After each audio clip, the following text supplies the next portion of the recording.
ghanimatan min kulli burrin wal fawza bil jannati wan najata minan nar. Rabbana atina fid dunya hasanah wa fil akhirati Muhammad wa ala alihi wasallam. Alhamdulillahirabbil alamin. Mulai ya. Sampun Mas. Assalamualaikum warahmatullahi wabarakatuh. Alhamdulillah wassalatu wassalamu ala Rasulillah Sayyidina Muhammadin wa ala alihi wa sahbihi wa man walah, amma ba'd. Kepada yang terhormat adik-adik sekalian, ini dari peserta dari mana ini? Solo Kuro. Mana? Lamongan. Ya, peserta dari ya, terima kasih kehadirannya. Alhamdulillah, semoga pertemuan kita pada sore hari ini ya, mendapatkan barokah dari Allah Subhanahu wa taala, karena sampean semenjak pagi tadi sudah mengikuti rangkaian kegiatan ini, ditutup dengan kita mengaji dan mengkaji. Niki Ramadan niku sudah masuk berapa hari nih? Sudah dapat 22, besok dapat 23. Alhamdulillah. Puasanya ndak ada yang bolong ini nggih. Yang jaler, yang laki-laki ndak ada yang bolong, mboten nonton insyaallah. Insyaallah. Nggih. Kalau perempuan ndak saya tanya, kalau perempuannya ya, kalau laki-lakinya saja saya tanya. Karena sudah mendekati malam atau besok sudah 22, saya dan sampean semua kan masih ingat dengan jelas ada beberapa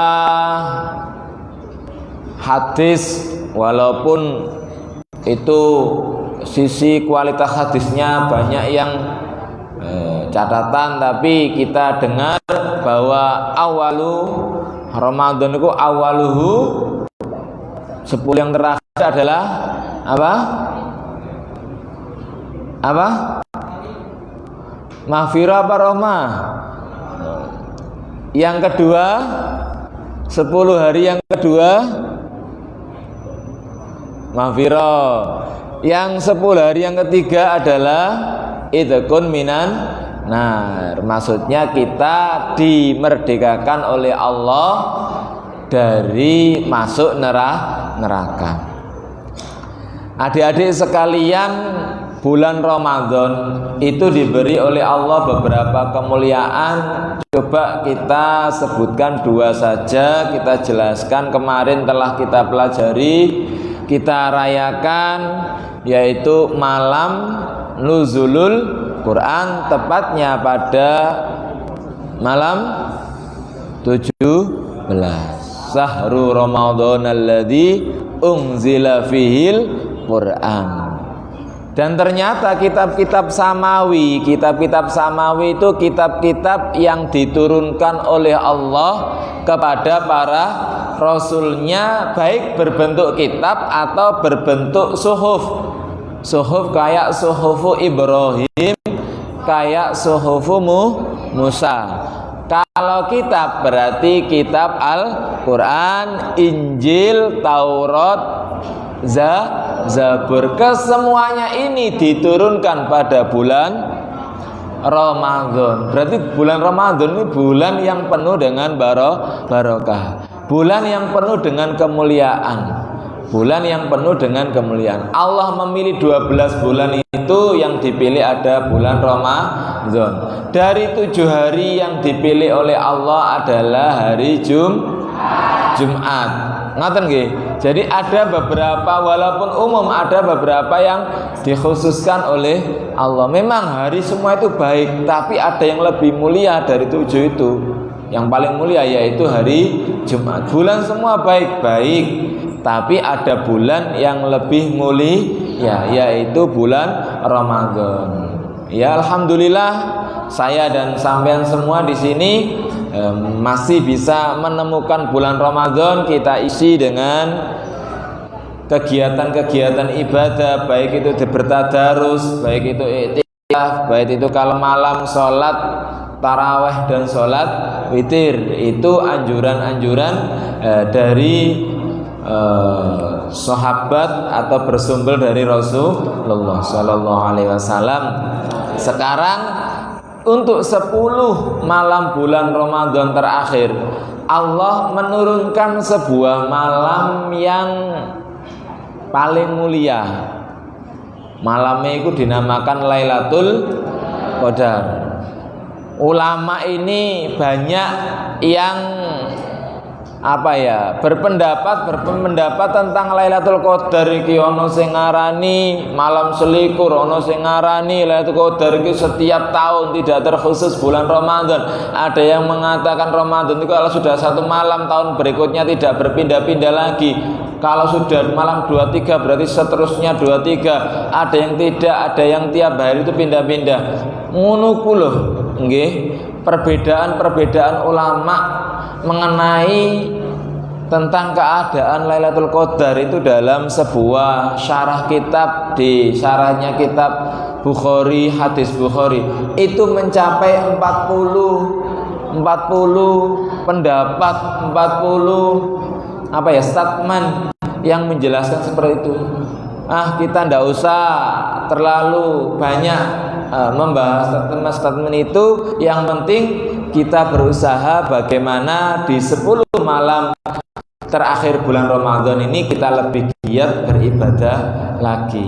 Kenapa kita umat Islam? Karena Lailatul Qadar itu adalah khususiyah. Khususiyah itu tidak diberikan kepada umat Nabi selain Nabi Muhammad. Yang punya Lailatul Qadar ternyata cuma umat Islam. Alhamdulillah. Karena umat yang lain itu dulu di beberapa referensi kitab tafsir itu dawa-dawa mbak umure. Tahu dawa-dawa, umur panjang. Kalau umat Islam ini baina sitin wasabin, antara 60 sampai 70. Sekarang ayo dihitung umure dewe-dewe. Kira-kira seuman piro? Umure sing sampean sudah sampean lewati dengan saya itu sudah berapa ini? Saya sudah umur segini, sampean sudah umur segini. Kira-kira saya luwe piro, Mas? Kadang gorong sampai swidak iku budal ndisiki kok. Ora budal ndisiki. Umur 40 lagi anake cilik-cilik pun nonton sing wafat. Umur 30 udah ada yang berangkat. Umur selawe lagi kemanten anyar nonton sing budal. Nggih, kemarin banyak ya ada yang kabar berita-berita kemarin katanya meninggalkan istrinya sedang mengandung yaitu sebuah kematian. Lah oleh Rasulullah, oleh Kanjeng Nabi Muhammad sallallahu alaihi wasallam melihat keadaan umur umatnya yang tidak panjang, tidak seperti umat-umat Nabi terdahulu. Umatnya Nabi Nuh 950 150 tahun, Mbak. Piro terusan suwene, Mas nggih? Kula jenengan. Lah akhirnya bagaimana beliau berharap agar umatnya ini bisa diberi kelebihan, keutamaan seperti umat-umat terdahulu. Walaupun kita itu potensinya kalah. Potensinya apa? Umurnya mek titik kok. Umat yang dulu umurnya panjang, jelas kalah nggih. Wong umure jatah, misalkan jatahnya sampai belajar, cara belajar loh, sampai jatahnya 1 minggu, dia jatahnya setahun. Jelas lebih pintar mana? Yang jatahnya setahun. Kan ngoten nggih cara hitung-hitungannya. Tapi oleh Allah, Rasulullah, kita umatnya itu diberi keistimewaan, yaitu dikasih Lailatul Qadar yang malam itu lebih baik dari 1000 bulan. 1000 bulan itu konversinya berapa tahun itu, Pak? 83 tahun lebih. Nggih. Jadi satu malam itu amalan yang kita lakukan itu pahalanya bisa lebih bagus dari yang 83 ini. Bisa kita gunakan dengan i'tikaf, kita datang ke masjid. Kalau pas kok ndak mau ke masjid, ya kita gelar sajadah di rumah. kita baca Quran di rumah, kita baca tasbih, kita baca sholawat, kita memperbanyak doa. Bahkan Rasulullah ini memerintahkan pada istrinya yang bernama Sayyidatina Aisyah ketika waktu proses pencarian Lailatul Qadar itu, supaya itu sering-sering membaca Allahumma innaka afun karim tuhibbul afwa fa'fu anni. Atau kalau orang banyak itu fa'fu anna, sama saja. Kalau untuk pribadi ini fa'fu anni, kalau untuk di masjid sampai jadi imam itu bacanya fa'fu anna. Domirnya na itu domir umum untuk orang banyak, kalau ini untuk diri sendiri. Kayak tadi saya membaca doa khatmil Quran, Allahumma ij'alna, ada yang Allahumma ij'alni kalau untuk sendiri itu sama, cuma domirnya nunnya itu yang berubah. Bacanya doanya seperti itu.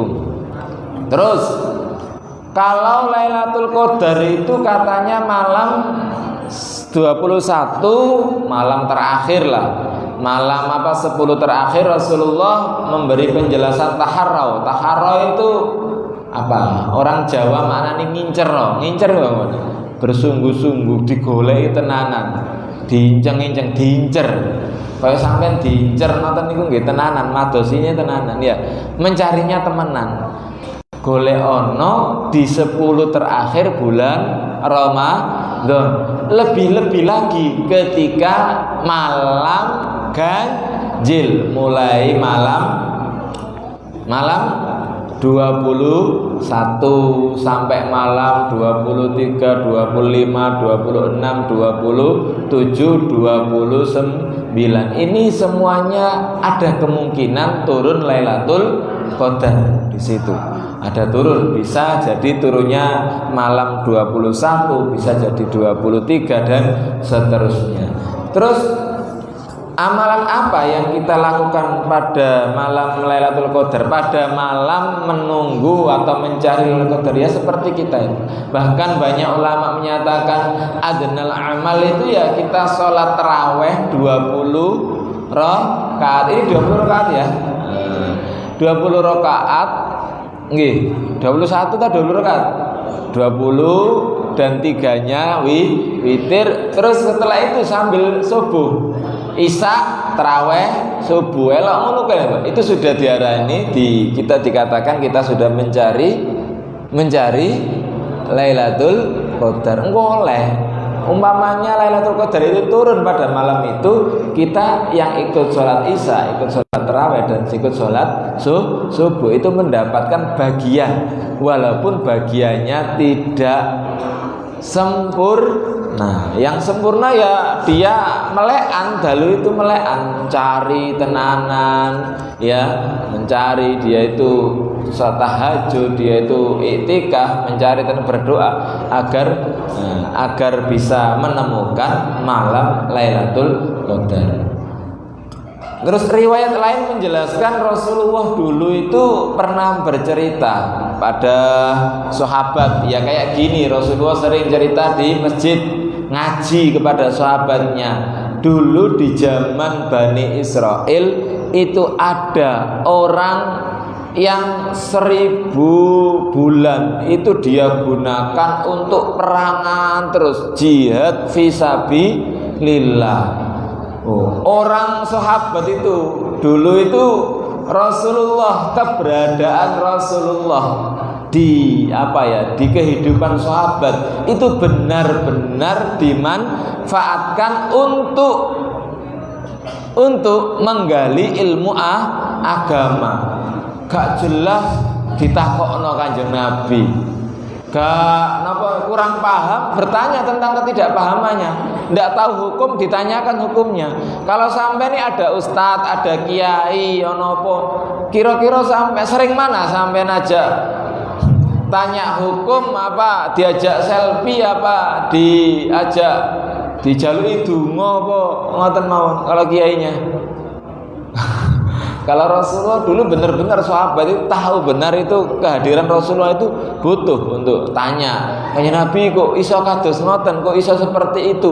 Ditanyakan terus. Sahabat itu sering tanya. Terus Kanjeng Nabi cerita tadi pada orang Bani Israel itu, mereka rata-rata orang mukmin itu yang diberitahu oleh Rasulullah itu kepingin, punya rasa keinginan bisa dapat keutamaan seperti orang yang berperang 1000 bulan tersebut. Makanya terus ada turun surat Lailatul Qadar, yaitu berisi tentang fadilah keutamaan yang diberikan Allah kepada umat Islam dengan diturunkannya Lailatul Qadar, surat Qadar itu. Ada lagi yang menyatakan seperti ini, karena kita itu kan kuntum khaira ummatin, umat Islam itu umat yang terbaik yang dikeluarkan oleh Allah, diturunkan ke bumi. Raja Islam di bumi ini itu ada dua, yang menguasai dunia itu ada dua.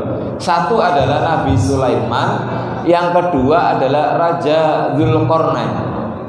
Sebagian riwayat hadis menyatakan masing-masing dari dua raja ini itu menguasai dunia 500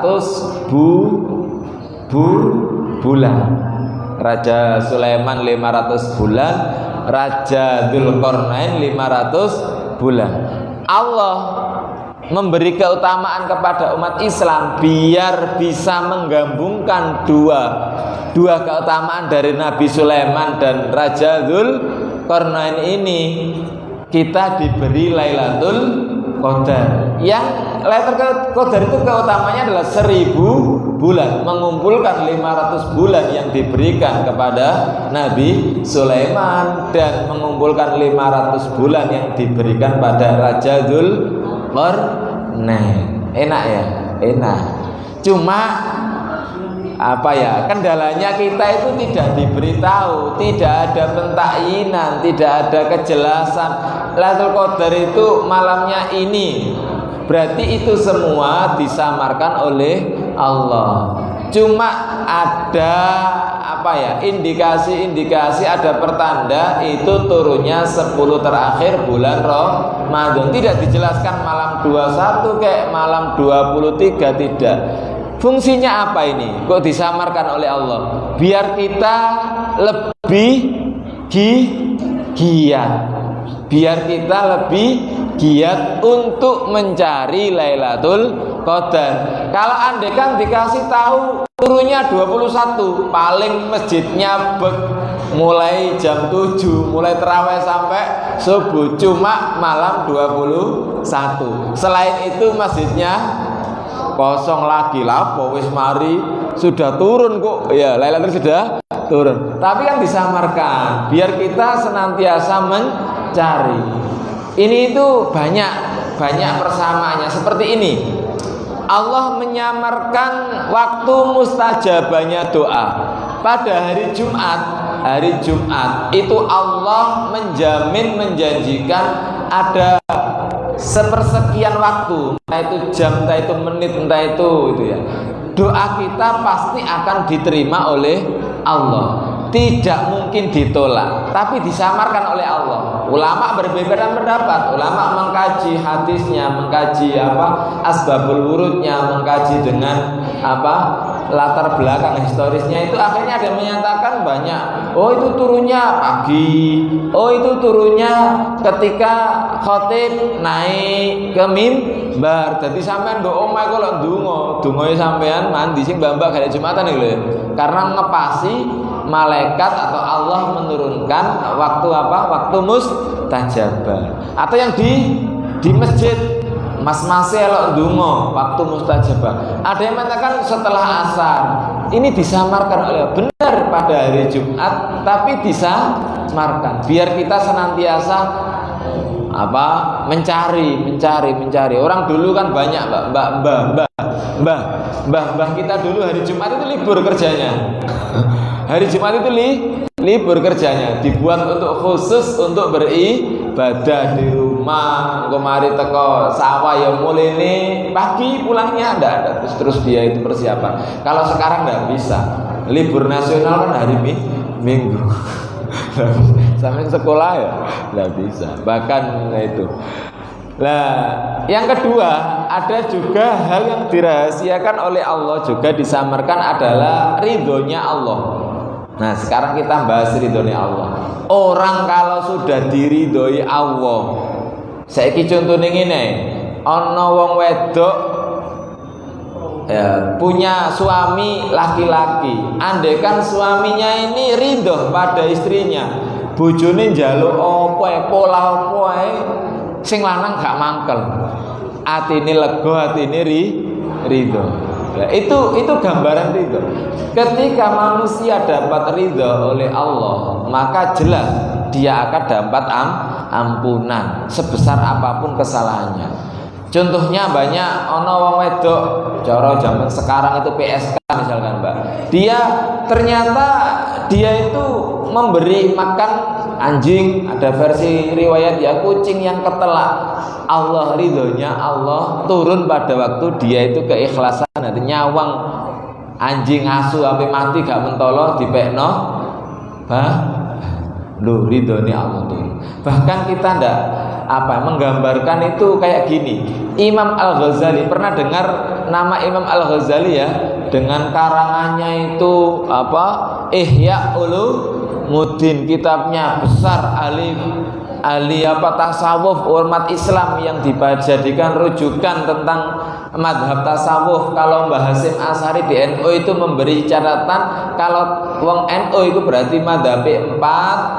Madhab fikih nggih Syafi'i, Hambali, Hanafi dan Maliki. Madhab tasawufnya 2, bisa milih ikut madhab Imam Junaid Al-Baghdadi ataupun Imam Al-Ghazali. Banyak di pondok-pondok pesantren dikaji kitab Ihya-nya itu. Karangannya beliau banyak. Beliau punya karangan kitab falsafah, menghantam ahli filsafat barat, ahli filsafat Yunani. Beliau punya kitab mantek, karangan kitab mantek, ilmi dan yang lain. Punya kitab fikih tambah banyak itu, kitab usul fikih. Tapi ternyata ketika beliau wafat, ada salah seorang orang dekatnya diimpeni. Cara saiki biasa ya wong pareke sampean ana bapake sedo, sampean parek anak parek, ternyata ngipine metuke sampean. Ono kiai sedo punya ada santri yang paling santri spesial, santri kinase, santrinya yang diimpeni kiai ini bisa mukalamah, bisa berkomunikasi. Imam Al-Ghazali ditanya, "Ma fa'ala bik?" Apa yang diberikan Allah kepadamu? Wahai Imam Al-Ghazali, koyok usahaku biar ngarang-ngarang kitab iku wis hilang semua, tidak banyak bermanfaat. Ternyata manfaatnya manfaati aku mak siji. Yang utama adalah sewaktu aku ngarang begini dulu pakai mangsi, Mas, pakai mangsi.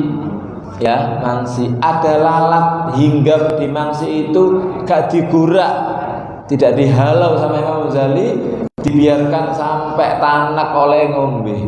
Lah, ridhonya Allah turun pada hal seperti itu. Makanya kita tidak boleh meremehkan sebuah amal kebaikan. Ada orang yang minta ke rumah kita saman ke 2.000, 2.000 jam masuk oleh ganjaran tuh boleh ngono. Siapa ngerti wong yang pas butuh tenanan nggih duit 2.000 gitu es gitu mbas nopo, siapa tahu ridhonya Allah itu turun pada waktu itu. Ada lagi yang Imam Arifah itu menceritakan Thariqah Rifaiyah itu waktu beliau mau wudu dicokot lamuk dipecetet karo santrine gak oleh mbarno lamuk iki mbarno ben nyesep warepe saiki semiri lho ridhone Allah turun.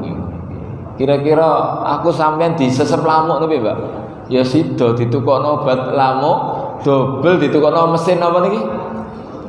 Napa alat sing kanggo cethek mateni lamuk. Nggih Pak, kenemen lamuk ini jeng. Lah ridhonya Allah seperti itu. Jadi tidak tahu kita besok dapat, kita berharapan orang yang dapat ridhonya Allah, tapi tidak tahu ridhonya Allah kepada kita itu turun dalam bentuk amalan kita yang bagaimana. Dalam bentuk ada yang karena ridhonya Allah turun karena orang itu aktif 2 rakaat setiap malam. Ketika yang lain tidur, orang itu menyempatkan 2 rakaat, tidak banyak, 2 rakaat tiap malam dia sempatkan. Dia bersujud kepada Allah, dia menangis kepada Allah, ilingi dosoe selama sedina mau, pendak dalu dia meminta ampunan kepada Allah. Besok lagi malamnya dia selalu ketika tidak banyak orang, ketika dia sendiri, enak ibadah ngoten Pak. Pas dewe, ayo silakan kita kita brol, kita curhatkan. Dicurhatkan oleh Gusti Allah. Mboten kok buka HP gawe story. Lha iki repot iki. Malam itu ya wudu langsung ya kita bermunajat, bahasa munajat, komunikasi khusus dengan Allah. Ya Allah, anta a'lamu bihali, ya Allah. Jenengan sing sumerap, kadang kula ngeten, kula masalah A, masalah B, belum selesai masalah B, ada masalah saya lagi, belum selesai masalah sekolah, ada masalah di rumah. Jenengan sing langkung sumerap, jenengan sing ngertos, kula pasrah, kula nyuwun sedaya masalah niki jenengan paringi jalan keluar. Kula ape ndikte jenengan kok piye? Wong masalah-masalah ngeten nggih termasuk bagian rangkaian dari takdirnya Allah. Kok sampean tolak dikte, mending dikasih jalan keluar dan kita yang menjalani, kita kuat. Nah seperti itu Karena tidak mungkin selama orang hidup ya tidak mungkin dia tidak dapat masalah. Wis mari kayak sampean ini rata-rata belum berkeluarga, besok kalau keluarga ganti lagi masalah ngurusi anak, melayani suami, menghormat khidmat kepada banyak lagi dengan itu masalahnya orang. Terus ada lagi yang disamarkan oleh Allah adalah ghadab. Ghadab ini bentuk amarah, kemurkaan Allah kepada makhluknya disamarkan dalam setiap maksiat. Jadi kita tidak tahu. Kita yang kadang menganggap itu maksiatnya itu maksiat yang kecil, ngene tok dosa cilik. Siapa tahu ghadabnya Allah itu pas turun pada waktu kita melakukan maksiat kecil itu. Makanya harapannya apa? Disamarkan kemurkaan Allah ini. Kita tidak gampang-gampang sembrono melakukan maksiat. Engkau maksiat cilik, kata cilik masa cilik insya Allah di sepuro. Lu tidak boleh seperti itu. Siapa tahu pas maksiat itu kita dapat kemurkaan atau ghadabnya Allah. Terus ada lagi yang disamarkan oleh Allah adalah wali. Akhfallahu awliya'ahu, Allah itu menyamarkan walinya.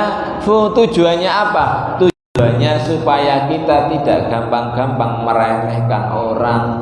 Koncone sampean niku sing sampean bully, tahu sampean bully, sampean prank, sampean apa itu ya? Siapa tahu dia adalah walinya Allah. Wali dhek wis gak kuat ngempet dhek ndonga modar sampean.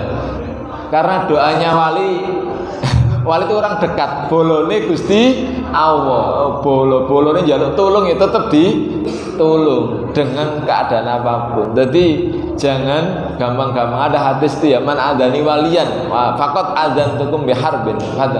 Siapa yang sekali-kali kok dia itu menyakiti wali, maka saya umumkan perang terbuka kepadanya. Jare Gusti Allah, sampeyan dijak perang karo Gusti Allah kira-kira menang ndi?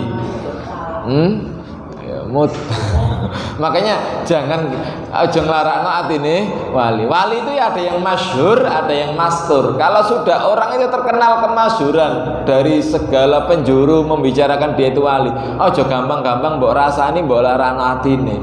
Wis ketok masyhur kewaliane sampean bully, sampean rasani, sampean caci maki di media sosial. Dia bawa hati-hati sampean, nggih. Hati-hati. Bisa-bisa kena karma, kena kualat. Wong Jawa ngarani kena kualat. Atau yang master tidak terselubung, dia itu tidak.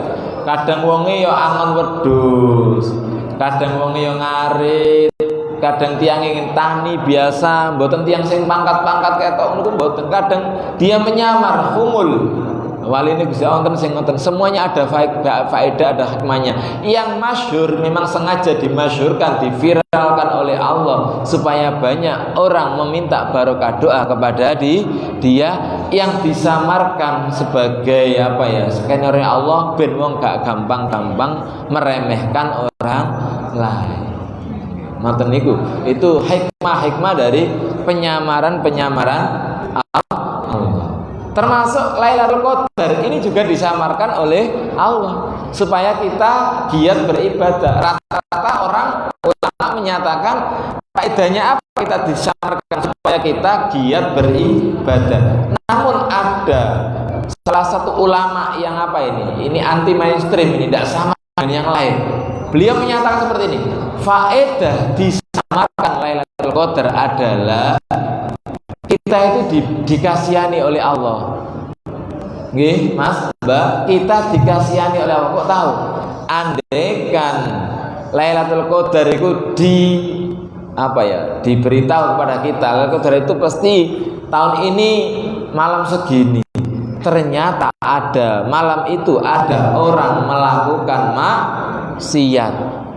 Kok wis ketok nyoto-nyoto Allah memberi fadilah 1000 bulan lebih baik, kok ono wong ngelakoni maksiat. Kita sudah mendengar bahwa maksiat yang dilakukan pada bulan Ramadan itu juga dilipat gandakan, sama seperti amal kebaikan yang dilakukan di bulan Ramadan. Lundania wis ana pengumuman malam Lailatul Qadar jatuh segini, kok masih ada orang maksiat ana wong umben-umben. Ana wong napa contoh-contoh maksiat apa? Ada orang masih sobong ngene karaoke ngene napa niku lho.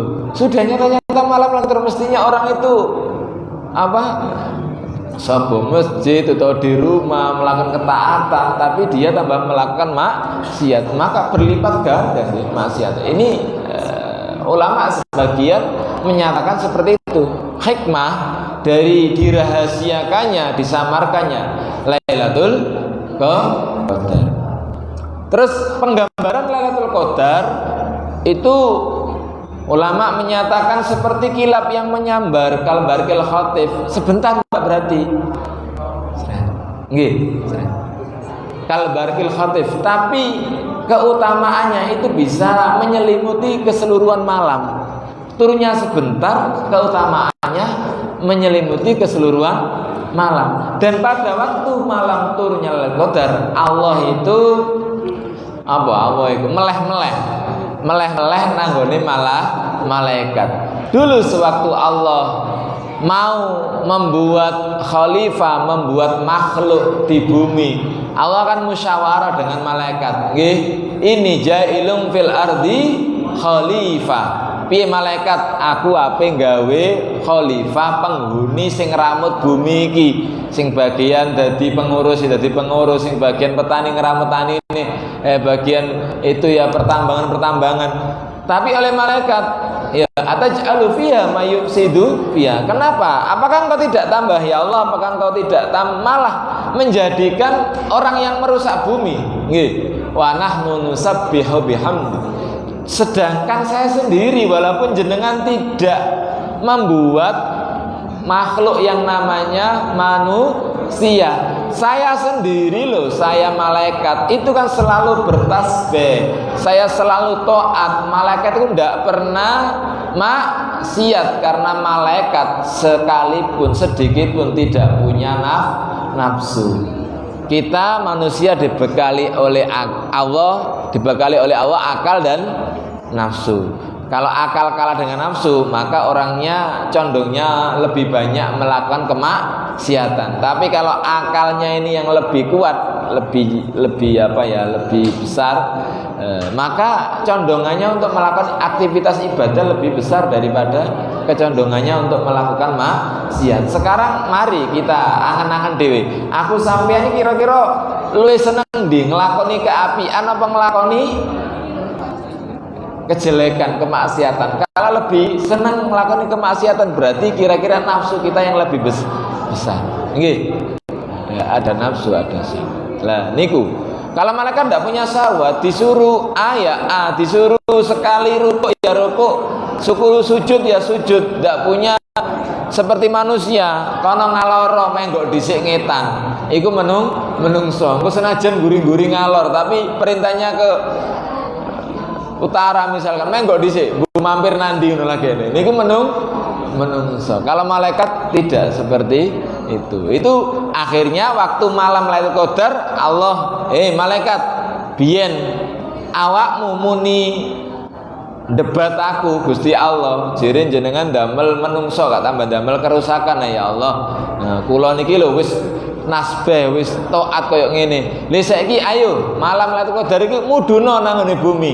Lihat bagaimana umat Nabi Muhammad mereka berbondong-bondong, mereka berduyun-duyun ke masjid-masjid, mereka wong Jawa iku sesenggukan nangis iling dosane njaluk sepuro, ya Allah Rabbighfirli warhamni.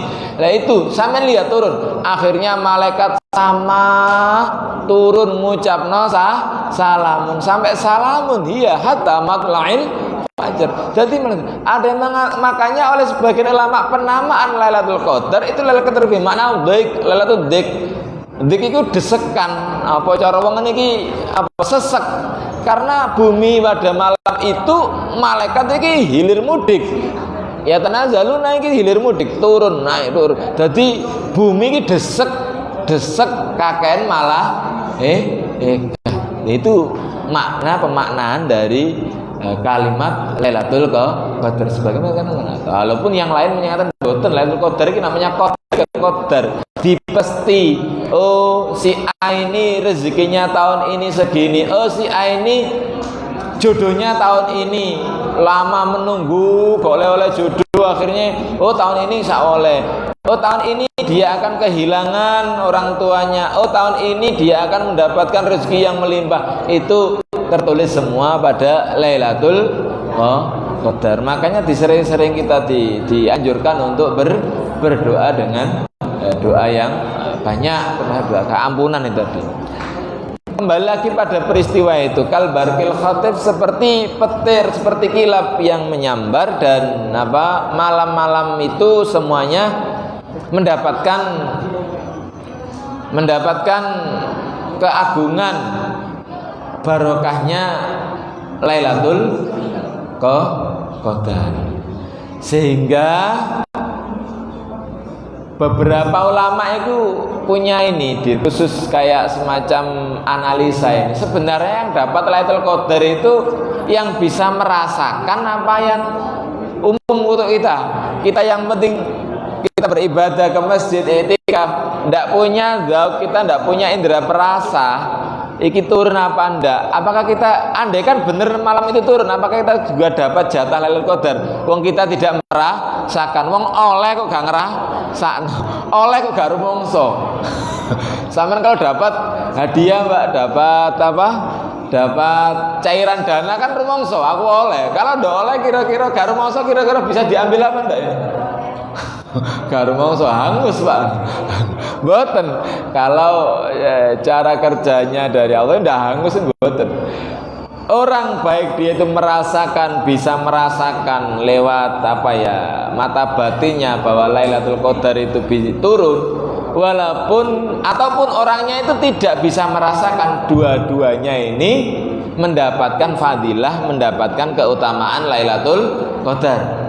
Ising iso ngrasakno utawa gak iso ngrasakno padha-padha oleh, tapi fadilah, keutamaan yang bisa merasakan itu lebih besar daripada yang tidak bisa merasakan. Secara umum bisa merasakan. Terus adik weruh, kalau sudah tahu, Mbak, tahu Lailatul Qadar, ya jangan di ketok-ketokno, le dalu iki Lailatul Qadar, ndak, disimpan.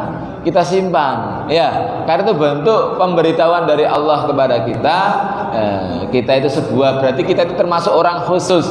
Orang khususnya Gusti Allah. Tidak semua orang dikasih tahu tentang malam Lailatul Qadar. Kalau ada orang dikasih tahu, sampai bisa merasakan, delalah sampai pas misalkan nduk laut, terus sampai ambil airnya digawe ke mulut tawa. air laut selama ini asin kecuali pada malam Lailatul Qadar. Berarti kan sampean tahu loh, berarti malam ini adalah malam Lailatul Qadar. Keutamaannya untuk kita itu banyak. Dan juga apa ya? Ada efek sampingnya. Di beberapa kitab dijelaskan orang non muslim, yang non muslim ya, saya pakai bahasa non muslim. Orang non muslim kok malam itu dia melakukan hubungan biologis suami istri, dipastikan tidak akan bisa jadi anak. Kalau malam Lailatul Qadar sebagai bentuk penghormatan Allah kepada Lailatul Qadar. Kok ono wong non muslim ya, ini tadi muslim itu kok ndelalah dalu Lailatul Qadar itu melakukan usaha untuk itu melakukan hubungan biologis, itu dipastikan tidak akan bisa menjadi anak. Bentuk ikroman, bentuk penghormatan Allah kepada Lailatul Qadar. Enak nggih, enak. Muga-muga kita semua bisa menemukan ya, sudah dapat. Nah, terkait dengan rumus-rumus ini banyak ya. Kalau kita lihat di WA itu kan ada. Kalau rumusnya Imam Al-Ghazali, rumusnya Imam Asyadili, ada lagi rumus di kitab Al-Bajuri itu kadang tidak sama. Kadang tidak sama. Kalau ikut rumus yang di kitab tafsir Jalalain, tafsir Sawi miliknya Imam Al-Ghazali, di kitab fikih itu kan, kalau untuk tahun ini kan mulainya hari Selasa. Puasa kita kemarin itu mulainya hari Selasa. Mestinya ikut rumus itu. Lailatul Qadar itu turunnya malam 27. Karena puasanya itu dimulai hari, itu kan sebagian dari tadi saya terangkan versi tadi, ada 40 macam versi pendapat. Ada yang tidak mengatakan itu malam terakhir, karena Allah ada dalam hadis Rasulullah itu menjamin pada malam terakhir itu akan memerdekakan banyak ribuan budak. Berarti orang yang dimerdekakan itu berarti kira bentuk dari barokah Lailatul Qadar. Ana sing ngarani malam terakhir bulan Ramadan. Ya, seperti itu. Entah itu malam ganjil, malam genep, pokoknya malam terakhir. Ada yang menyatakan malam 24. Seperti tadi keterangan di hadis-hadis itu, karena semua suhuf dan semua kutubus samawiyah, entah itu Injil, Taurat, Zabur, Quran itu diturunkan pada bulan Ramadan. Dan menurut hadis ini ternyata turunnya Al-Qur'an, Lailatul Qadar nggih, Al-Qur'an itu turunnya adalah malam 24. Ada yang menyatakan malam 25. Karena apa? Karena melihat dari ausat tengah-tengah 10 terakhir itu diambil tengah-tengah. Separuh nih tengah-tengah 10 itu pinten Mas? 5. Berarti malam Lailatul Qadar itu turunnya 25. Ada yang tidak menyatakan lagi 27, kayak pendapatnya sahabat Ibnu Abbas. Dihitung-hitung surat Al-Qadr itu dihitung-hitung, inna anzalnahu fi Lailatul Qadr sampai salamun hiya hatta matla'il fajr. Itu totalnya akumulasi 30 kalimat.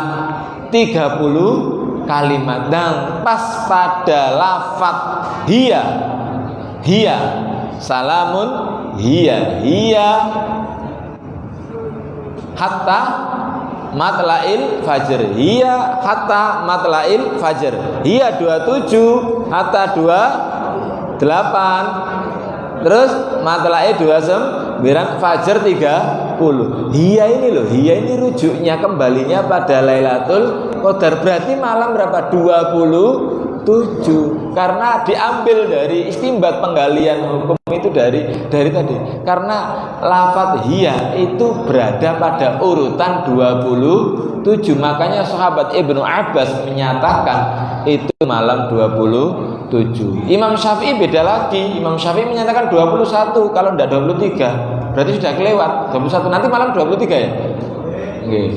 Itu karena apa? Dari hadis Rasulullah pernah tidur mimpi, terus beliau tidurnya itu diberitahu tentang keadaan Lailatul Qadar. Akhirnya terus beliau sholat sampai pagi, itu malam 21. Loh, Imam Syafi'i menyatakan ya luwih pantes malam selingkuh.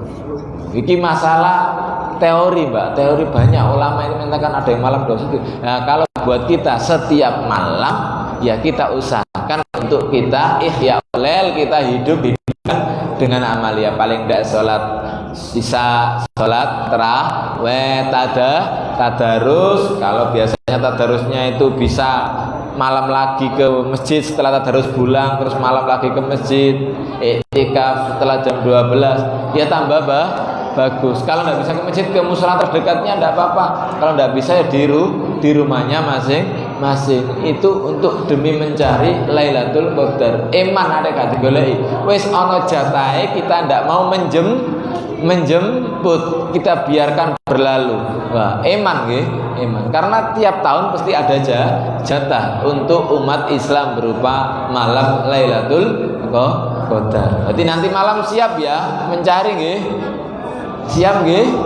Nggih, insya Allah. Ya, diusahakan biar menjadi sebuah kebiasaan sampai kita besar, sampai kita tua nanti kita sudah punya kebiasaan. Biasa ketika 10 Ramadan terakhir kita itu punya kebiasaan ada usaha mencari Lailatul Qadar. Semenjak sampean masih muda ini ya sampean biasa. Siap nggih adik-adik nggih? Siap. Ini yang terakhir yang saya utarakan sebelum kita persiapan berbuka puasa.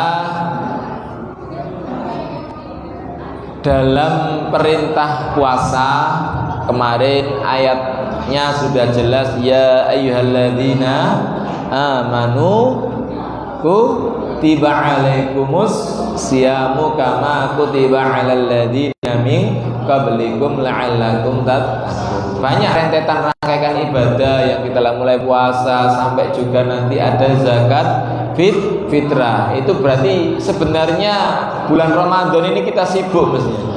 Sibuk nggih. Sibuk beribadah dan sibuk apa nggih? Menyiapkan kegiatan untuk beribadah. Kayak ini pengurusnya ini kan kegiatan ibadah ini ngaji. Iya, pengurusnya juga sibuk menyiapkan. Sampai juga sibuk menjadi peserta. Kewajiban puasa tidak bisa ditawar-tawar. Artinya kalau kita sudah bilang raditu billahi rabba wa bil islami wa bi Muhammadin nabiyya wa rasulah. Saya ridho, hati saya pasrah, saya siap manut dohir batin kepada Allah sebagai Tuhanku, Islam sebagai agamaku. Islam sendiri ada rukun Islam, termasuk rukun Islam adalah puasa Ramadan, sholat itu Mbak, seterusnya sampai puasa Ramadan. Makanya untuk adik-adik sekalian yang masih di umur-umur yang labil, kadang paginya itu sudah niat, malamnya siang-siang diajak jalan-jalan temannya, boleh mampir nang warung. Jangan sampai dijaga. Tidak apa-apa kita jalan-jalan, tidak ada larangan untuk jalan-jalan di bulan Ramadan, sepeda. Tapi ya larangannya itu kita makan minum. Masalah jalan-jalan sih tidak masalah. Yang penting tidak makan dan minum. Dikuat-kuatkan Semoga kita bisa dijadikan oleh Allah, ditakdir oleh Allah, dijadikan umat Islam yang bisa melakukan puasa dengan utuh 30 hari dan puasa kita dikabul, diterima oleh Allah Subhanahu wa ta'ala. Amin ya rabbal alamin. Itu saja yang bisa saya sampaikan. Ada kurang lebihnya saya mohon maaf sebesar-besarnya. Wal minkum. Assalamualaikum warahmatullahi wabarakatuh.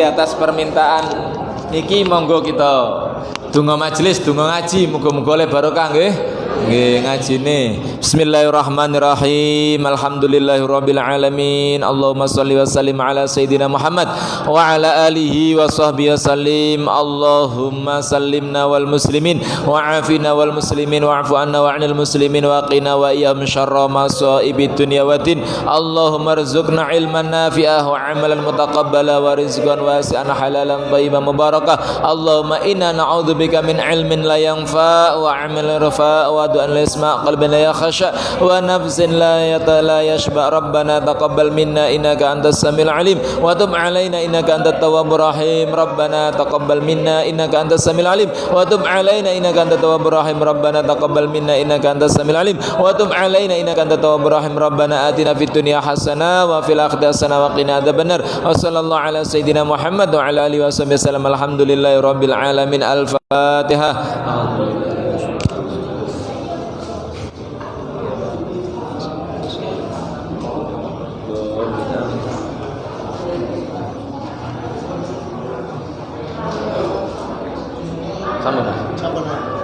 Ya Allah. Gitu. Kita jalur itu. Kita korida. Mau isu awak.